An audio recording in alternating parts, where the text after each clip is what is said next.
coming up, you're pregnant, aren't you? She in Stilton, watcher. Yeah, like, you're pregnant, aren't you? And I was like, no, I'm not pregnant. Have some pate then. Go on. You've not had a sip of champagne all day. The morning of my wedding, because that's what you I need. was there literally with my flower on display to a man I didn't really know. Like, I am not a model, and I'd never had pictures taken really before. So I remember he was like, "You just put your arm up," and it was like, oh my God, awful. It was like nippage and everything. You can see the parents kind of being like, come on, just sit here, and then you could have a Haribo, and then we could get an ice cream, and then we could go swimming, go to the cinema, whatever you want. Like, take the f***ing picture.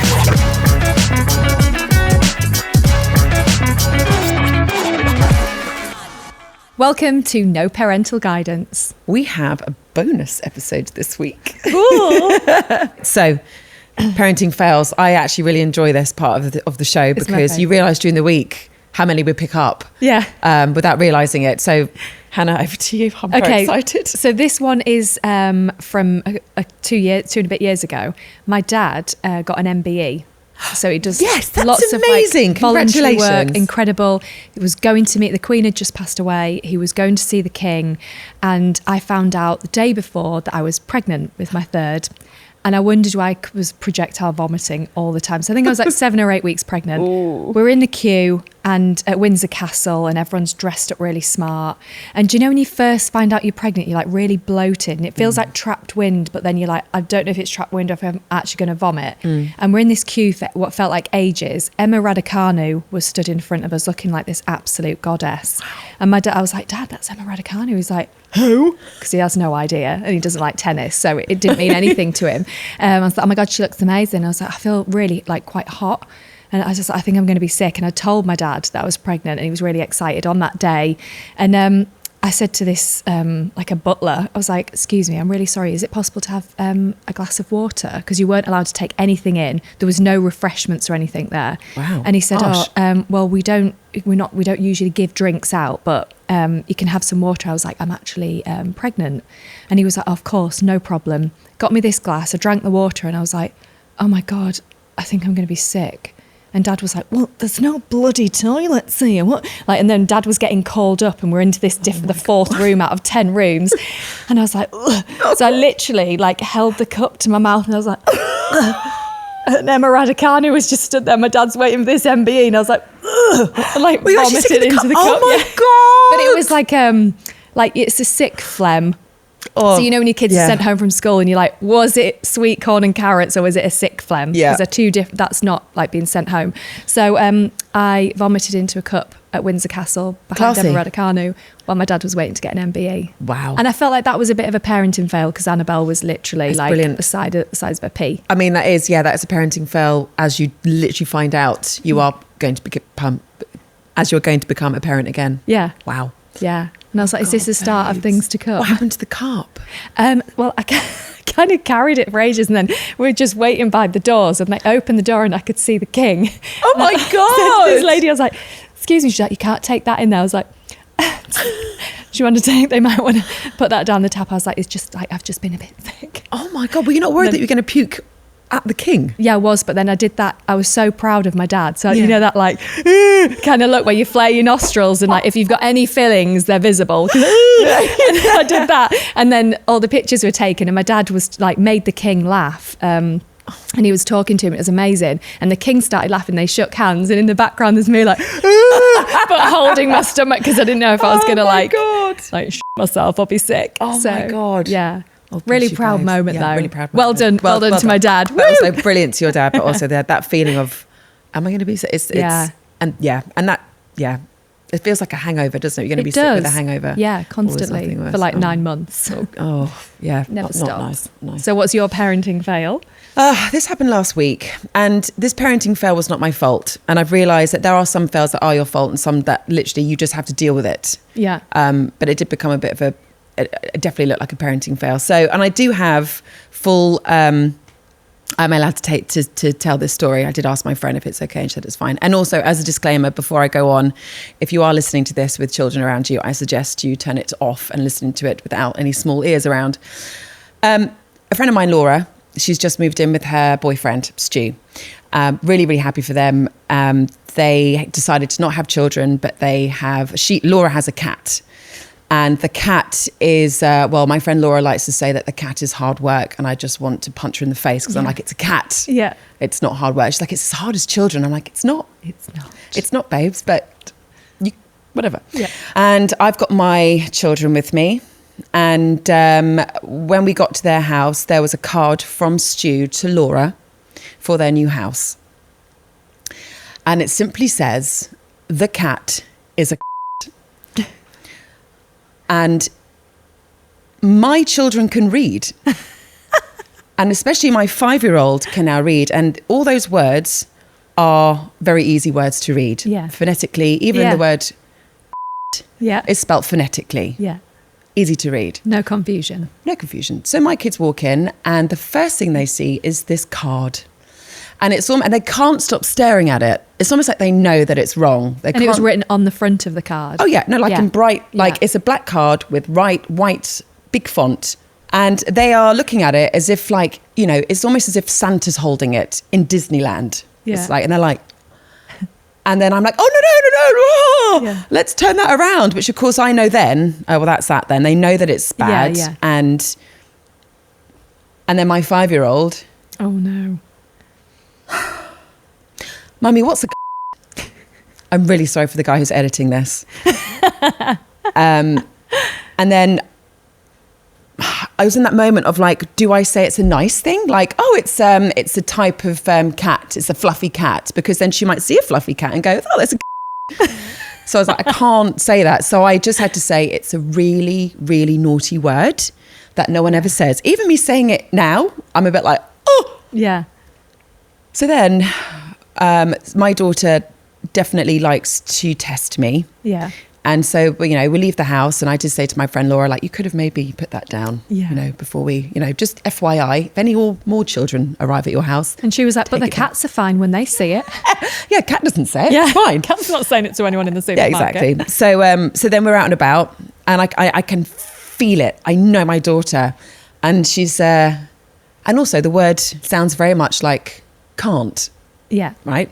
So then my daughter's like, Mummy, you can't. Mummy, you can't. And I'm like, and we're in public and I'm like, I can't what, darling? She's like, Mummy, you can't. Oh my God, it was just awful. And she kept saying it and I could see people kind of looking at me and I'm like, she's saying can't, it's can't. But she knows, she's winding me up. She knows. Yeah. Oh God, this is horrendous. So I haven't even told my husband this because he's just going to be like, so I'm basically now I have to try and make out, I don't know what to do. It's really tough because there's so many words like that. Yeah. Where it's either the kids can't say it. So stick man. And it's or a stick. It's oh, Annabelle at school, what have you got in your hand? And she was 1. She's like, it's that's probably one of the worst words. Yes, that your kids it's horrendous. Can say. It's horrendous. How do you can't unteach it and you hope that she'll forget it, but by her saying it more to you, you'll get a reaction. And then I wonder if listeners, if they've got any words or any phrases that their kids say that is just so misconstrued. So that was a parenting fail, but wasn't my fault. No, it wasn't your fault. Wasn't my fault. I also have a parenting triumph. Okay.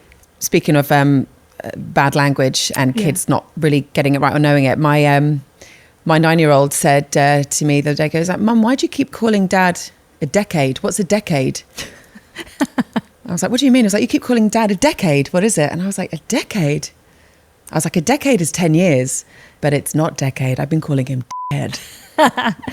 How often? All the time. All the time. Probably for a decade. Yeah. So as you know, this is a safe space for parenting fails. Nobody is perfect. Absolutely. And we've shared our parenting fails and now it's time for you to share yours. Right. We decided it was finally time for professional family photos after we had our 3rd child. Of course. I envisioned us in coordinated outfits, think classic, timeless, effortlessly chic. So I picked out a theme, navy and white with pops of plaid.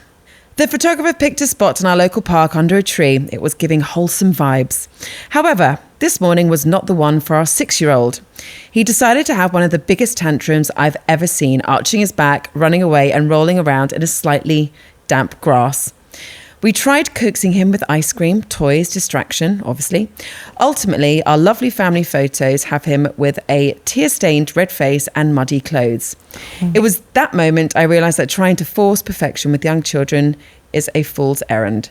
Well, actually, I used to be a family photographer.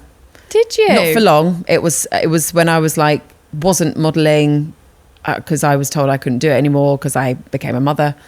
It was before I was online today, and I was like, I need to do something. And having the history of being a model, I kind of had an understanding of cameras and how to take a good picture. So I was like, I'll go into family photography. And it is stressful. Is it? For both the photographer and for the family. And what I've learned is the kids will never really do what you want them to do. Unless you have, I mean, I came up with shoots with all the snacks, all the props, all the banter that you need. I was basically a party entertainer as well as a photographer. Yeah. And you can see the parents kind of being like, come on, let's just sit here. And then you could have a Haribo, and then we could get an ice cream, and then we could go swimming, go to the cinema, whatever you want. You can have the whole of the Argos catalogue if you just sit still and smile. And the thing is, when you're I think kids think it's just one picture, like click, and then it's done. But it's not, because someone's looking over there, someone's, there's always something going on. Nose. Yeah, exactly. Lots of fingers up noses. And it takes a while, and you can see like the mum and dad getting really sweaty. They're like gritting their teeth and like, you can see they're going to argue about it later. Yeah. It is really, really tricky. So I can relate. And there's no real kind of like click your fingers and it's all sorted, because it is stressful. And we did a photo shoot for my mum. We got all the grandchildren together, like my sister's kids and my brother's kids all together. Absolute show. What's that? Absolutely. Is that because they weren't behaving, or because they weren't looking at the camera? All of it. Everything. All of it. And then what we do, we're like, here, have some Haribo, have some more Haribo, have some more Haribo. Yeah. And then they're like high on sugar, and they're bouncing off the walls, and you're just like, this is a disaster. And bless the photographer, she was just there going, I don't really know what to do. So in the end, we were like, you know what, let's just capture the absolute chaos. And we did. And actually, those were the shots. I bet they were lovely pictures. But brilliant. Yeah, yeah. They're the ones who were like, well, that's real life. Yeah. You're not going to be like that in 10 years' time. So all the kids are and the parents are drunk. Yeah. What a lovely picture. Yeah, and then you yell at your kids, stand still, just take the fucking picture. And then they're there just like, and they're like, oh, this is bad. All of it is bad. We mentioned this earlier, didn't we? We were saying you had a job yesterday and you had to get your kids to smile. Yeah. And to do that, there's a fine line between gritting your teeth and be like, well, you just smile for one picture. Because actually it's not one picture, it's probably 20 pictures. Yeah. And if you tell them off too much, they're going to get the ugly cry. It's like my eldest he's a gorgeous little boy. I love him to bits. But when he cries, I cannot stop laughing, because it's so like how he does it. You know, these like people, what do you call it when it's like with their faces, like turn their faces inside out. Yeah. And he literally does that. And I try and look at him and think, please don't cry like that, because that's a really ugly face. Yeah, and you don't want that in a photo shoot. No, you don't. In the end, with the photo shoot we had yesterday, I actually ended up saying to my kids, like, just turn around. We don't need to, just turn around. We don't need to see your faces. Just go like that. Yeah. From the back. And I'll give you a bag of Haribos. Yeah. And so the shot that we've got, you could see the kids from the back, basically going like this. But from my angle, they're like, I'm like, fine, whatever works, just get the shot and go. It's that open mouth. Yeah, it is. And then also going back to getting a photographer, you're then spending a lot of money for a lot of stress, a lot of bribery. The amount of parents as well that have gone like, if you just sit still for just 10 minutes, I will take you, we'll go to Disneyland. And then, they say all of these bribes and all of these promises. And then after the shoot, they're like, let's go to Disneyland. Let's go. And the parents are like, why did we promise that in the first place? Didn't mean to do that. I remember on my wedding day, the photographer came and he was like really excited. Like, hey guys, hey, we're going to have a great day. And everyone's like really stressed. And my dad had burnt the croissants and the bridesmaids were pissed off because they didn't actually like the strapless dresses. They didn't want their boobs hanging out and they didn't like the hair. And it was like, I looked like I had a bee's nest like on the back of a bird's nest on the back of my head. And the photographer was like, so Andy's booked you in for the shoot. And I was like, sorry, the pictures now, if we just get some like natural ones, is that okay? And he was like, no, the lingerie shoot. What? Who's doing that then? He was like, well, Andy's asked me to bring you a gift. I was like, no, please tell me it's a handbag or something. And he pulled out this like bodice. Now, I'd had a spray tan with a thong on. Oh my and gosh. this bodice was literally, you could see what I had for breakfast. Oh my gosh. It was bad. It was see-through, and I had this spray tan marks here, and this thing comes up to my hips. So my best mates, my bridesmaids, were like in the other room, like, I can't believe your husband has got you having a lingerie shoe on my bed where there was like makeup marks, because all the girls shared a bed. The day of the wedding? The morning of my wedding. Oh, because that's what you I need. was there literally with my flower on display to a man I didn't really know. Oh my God. And then my dad was coming upstairs like, are you ready, Hannah? Because he talks like that. And I was like, I'm not ready, Dad. And I remember it was so unnatural. Like, I am not a model, and I'd never had pictures taken really before. So I remember he was like, if you just put your arm up, and it was like, oh my God, awful. So it was like awkward. nippage and everything. Oh my God. But was the day before, the day of the morning of the wedding. Ready for the wedding. I had a bottle of Blossom Hill and a bag of jelly babies in the car because I didn't have time to eat any burnt croissants or anything. Oh my gosh. I'd love to see those pictures. Horrendous. Can we add them to this? What, the lingerie ones? Yeah. Oh my God. I need to see them. I need to see your flower with your fake tan. And my husband's bank. God. Oh, I'll probably edit that out. Never. Oh my gosh, that's brilliant. When he's looking at him, I hear that. No, I'm joking. Anyway, okay, pregnancy sickness. Ooh. My fail happened around week 9, right when the morning sickness was kicking in high gear. We decided to keep the pregnancy under wraps until after the first trimester scan, so not even our parents knew. It's really hard around that time, isn't it? It is, yeah. We had a family dinner at my in-laws' house, and whilst I know the morning sickness is normally in the morning, no one tells you it can be any time through the day. My mother... I don't know why they call it morning sickness. It's all day sickness. Always around tea time. My mother-in-law served up the main course, a glorious aromatic lamb stew. Ugh. Normally I'd be salivating, but the moment the scent hit my nostrils, a wave of nausea washed over me. And you know when you get that salivating feeling in your mouth when you need to be sick? Oh. Yeah, that. I took a deep breath and attempted to take a bite, thinking, how the hell am I going to get out of this? Thinking, I'm going to be sick. Oh. And where do I go? I was looking at my husband trying to work out what to do or say. It was too late. The sight of the simmering lamb, the rich gravy, the tiny flecks of herbs. I clamped my hands over my mouth, my eyes wide with panic, and bolted from the table, muttering something like, excuse me one moment.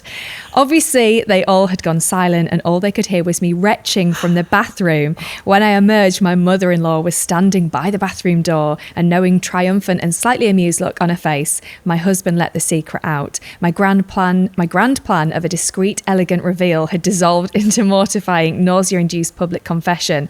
It was a parenting fail before I even bought a single onesie. Oh, bless her. That's awful. I had terrible morning sickness with my daughter, not with my sons, but with my daughter. But like I remember eating a stir fry for tea, or dinner as like Southern people call it, tea if you're up north. And I actually vomited my dinner back into the bowl.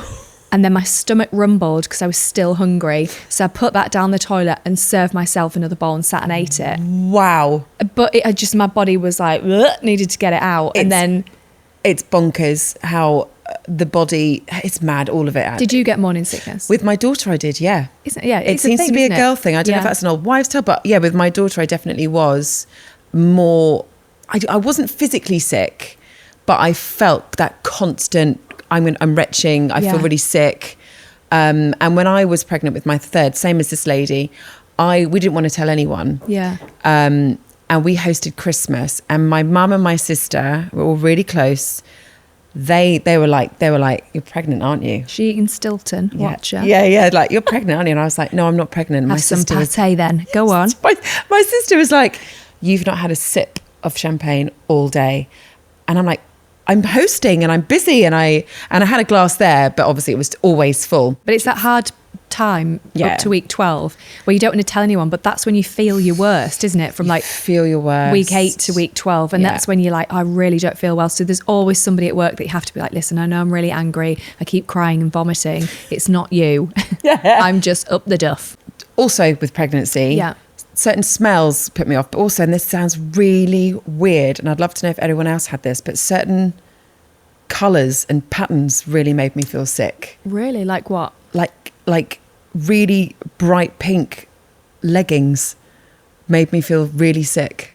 is that because your husband was dressed up as Ken? Yes, he was with dressed the bright up as Ken. pink leggings. The outfit came back out for your daughter's birthday. Yeah, which was weird. And Christmas made me feel sick. The whole of Christmas made me feel really sick. All of it. And was that like the smells or just? I don't know, it was really weird. I don't know, all of it. I hated all of it. But on, I think the 27th of December, like I got Christmas Day out the way, Boxing Day out the way, 27th, I took everything down.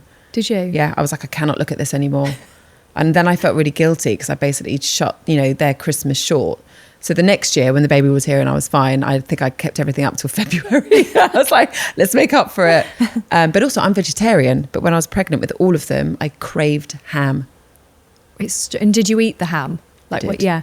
But like not nice ham, like really cheap honey roast ham. Like the awful cheap stuff. Yeah, it's basically like the plastic. Billy Bear meat kind of stuff. Yeah, I had to have I that. couldn't stop eating duck. Really? 2-week period with Annabelle that with Logan I was having malwams, those soft fruit flavoured chew things. Yeah. I remember my husband came home and he was like, can I have a malwam? And I was like, I think I've just eaten the whole packet. Like, oh my God, I couldn't stop. Like, it's a chewy, like, kind of feeling of them. And then with Annabelle, I was like eating duck. I don't like, if you put duck in front of me now, I couldn't eat it. But when I was pregnant with her, I literally I would have gone to the park and just eaten a duck at that point. I just couldn't stop. Feed the ducks. I'm going to eat the duck. Yeah. Just get a satsuma and squeeze it over the top. Oh, what about like your hormones? Like where certain things that you would make you cry like unexpectedly? Yeah, like my husband would cry over X Factor now. He's like, oh my God, it's such a sob story. I'm like, this is so, like, we have such a role reversal. I never cry. And then when I was pregnant, it was like, oh my God, the postman's just given me a letter. He gave it to me. That kind of thing. What about you? I got really angry and then that would like turn into tears and things that were so ridiculous. This one time I remember my husband had made me a nice big breakfast, ate that, lovely, got in the car to go somewhere and we stopped off at a petrol station to get some petrol and my husband said to me, do you want anything? And I was like, no, I'm fine. And then he got himself a sandwich and he started eating it in front of me and I was like, how dare you? Like how, the audacity that you're eating that in front of me. Like, what about me? You're going to offer me any? And he was like, oh, I did offer you. And I was like, no, you didn't. He was like, no, I did. And he did. And then that just turned into absolute floods of tears. And then he was just like, sandwich. Yeah, he was like rabbit in the headlights. Like, I don't know what to do here. I offered you a sandwich and you don't want it. And then I had to basically have a word with myself and go, I'm just hormonal. Yeah. Sorry. Can you imagine though, we're living through this, but it must be so hard for your partner. Even when he goes to the shop now and he'll say, do you want anything? I'm like, I always go, oh my God, I'd love a chocolate bar, but I better not. Yeah. That is, go and get me a chocolate bar and then bring it back and I'll be like, I didn't want to eat any chocolate. And then they'll hoover it down, straight down the gullet. Yeah. But if he doesn't get me anything, then I think it's a bit selfish. Yeah. They can't win. They can't win. And then he's like, well, I can't read your mind. And then you're like, I know you can't, but sense the tone. Yeah. Sense the tone. I mean, that sandwich gate was a bit impossible for him. But it was impossible for him. He did ask. I said no, and he still got it. And yeah. And what happened? Did he give you his sandwich, or did he? I can't remember. Actually, I think I've blocked a lot of it out. I think he probably did offer it, and then I was just like, no, forget it. It's too late now. I don't want one anyway. Yeah. Moment's gone. Yeah, poor guys, but you know. And actually, sorry, a friend of mine, I love this story. A friend of mine, when she was pregnant, her husband was going through, he was going bald. He was like losing hair here, and he was really paranoid about it. Like she was saying that, like, you know, don't mention it because he doesn't like it at all. And then there was one time when he was just sitting down watching TV and she was hoovering and she was really angry that he was just sitting down, like having a nice time. So she went behind and went to the bald patch and started hoovering his bald patch. And he was just like, what are you doing? And she was like, I'm getting rid of that hair. And yeah, that just really tickled me because I just thought, it must be traumatizing. Especially if he had one of those pieces on his head. He's blocked. Just hoovered his head just to get rid of that. Poor guy. Poor guy. It's really honestly, hurt. the things we do. In fact, maybe we should do like hormone stories as well, like what you've done in the rage of hormones. Because you always have that 5 minutes after, and you'd be like chopping veg, like, oh my God, I'm so sick of everything. I feel like I could just get in my car and drive off. And then you're like, oh, I've just come on my period. Yes. That's what it was. That's what it was. I'm fine. Yeah, that's fine. Story 3. Yes. Ready for it? My dog ate a bin load of maternity... Sorry, this is so bad. My dog ate a bin load of maternity pads the day after my husband had just gone back to work after paternity leave, so they must have been used. I had to guesstimate how many he'd eaten and count them back out at the vets. It cost me £500. The shame. Oh my gosh. Oh, like used maternity pads. Like the dog ate them. Oh my gosh. A bin load. Wow. Oh no. How embarrassing when you go. I wonder what the vet, like, how do you even, like, he hasn't swallowed them. So would the vet have to like perform something to scoop them out? How do you poo out maternity pads? I don't know, because they're big. They're like mattresses. They are. Yeah. They're like nappies in themselves. Yeah. I mean, how big was a dog? I need to know more. Yeah, we need to know more information. Was it like a little chihuahua or was it like a Great Dane? My friend's got a dog. We went away for the weekend and it all over the garden, like diarrhea. Oh. And I was just like, this is why I just don't want any more pet. I don't want any more responsibility. No. Well, when you've got 3 kids as well, it is like, at least with a cat, they can look after themselves, do what they want and go in and out the cat flat, whereas dogs are like, a bit more responsibility. They are. Well, I hear the responsibility and that's why I'm just like, I'm not ready. I'm not ready. It's like my friend who said having a cat was like having a child. I was like, babe, not though, is it, babe? It's not. It's not. I saw a lady at the tube station on the way here, actually at St Pancras, and her dog had pooed in the middle of St Pancras station, and she'd obviously tried to pick it up, but she'd smeared the feces everywhere. God. And she was stood there, and I was like, I actually have a pack of baby wipes in my bag. Oh. So I said, do you want some baby wipes? I can give you some if you want. She was like, no, I'll be fine. And I was like, well, you're not, like, she was stood there guarding the poo, and I was like, well, you're not okay. Yeah, and I just walked off. I did the British thing and thought, well, I'm f***ing offered. I've tried to help. Yeah, see you later. Then. But the thought of being that woman in that moment where your dog's pooed on the tiled floor, just take the wipes. Yeah, or just. I don't mean don't have a dog. I don't mean that. But I don't have that animal instinct to have a. I don't, not yet. I kind of feel that when my kids are older, and I feel like that kind of something's missing, I need someone to look. I need to look after someone. Maybe I'll get a dog then, or I might just go to Ibiza. Yeah, you could just go on a girls' trip. Yeah, like you could do that and see the stray animals there abroad. Be like, don't touch it. Don't touch it. You'll catch fleas. Yeah. Or we're going to have the opposite, because we don't have dogs or cats or pets. Yeah. As our kids get older and have their own families, we'll have to babysit for them. That's true. And they will have dogs. They will have dogs. Because we haven't educated them. Yes, I think that's what's going to happen. Yes, you're probably right. I look like her from Home Alone. Yeah. Like the bird lady. Well, thank you so much for sharing your parenting fails. It's brilliant to hear all of your stories. At least we know that we are not alone in this madness. And don't forget to like and subscribe to No Parental Guidance YouTube for more content.